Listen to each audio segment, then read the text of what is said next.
Je suis Katia Radja, maître de conférences en sciences économiques à l'Université de Versailles-Saint-Quentin en Yvelines. Je suis directrice adjointe et chercheuse au CEARC, qui est un laboratoire de recherche pluridisciplinaire en sciences humaines et sociales à l'Observatoire de Versailles-Saint-Quentin. Mes thématiques de recherche s'inscrivent dans le champ de la microéconomie du développement.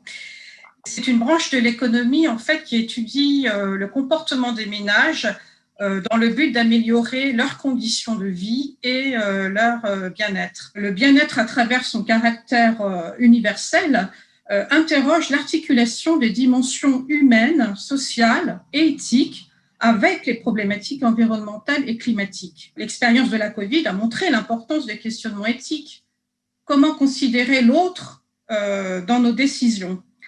L'autre avec un A majuscule qui est loin de moi, les générations futures, comment considérer la nature, intégrer la nature, comment inclure les catégories vulnérables dans les projets. Et donc le bien-être va interroger également la responsabilité, car finalement, être responsable, c'est aussi participer en fait à un monde meilleur à travers sa relation avec l'autre. Donc la responsabilité est l'affaire de tous, aussi bien du politique, des États, du citoyen, des organisations, du consommateur, les entreprises.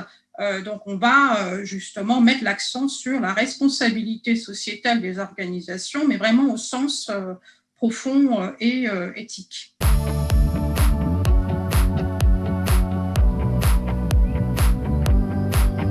Il s'agissait ici d'une recherche pluridisciplinaire qui vise à fournir des solutions technologiques en lien avec le déploiement des énergies renouvelables, tout en articulant efficacité énergétique et sobriété énergétique. Donc, dans le cadre de ce projet sur la transition énergétique, plusieurs questions ont été analysées du point de vue sociétal, économique, notamment le déploiement des énergies renouvelables et leurs impacts sur le développement et la croissance dans les pays émergents.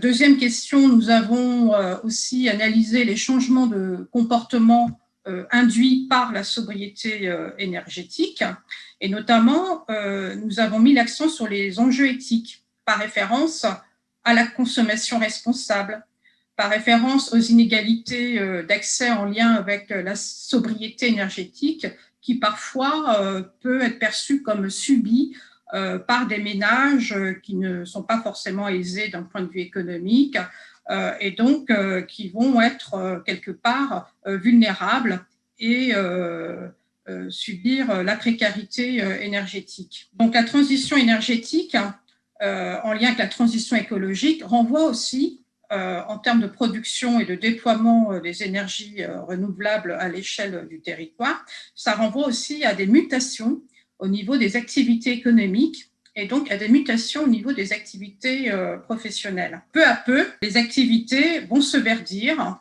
vont s'écologiser, d'où la nécessité en fait de développer les compétences et les capacités des salariés ou des futurs salariés dans le cadre d'une formation tout au long de la vie.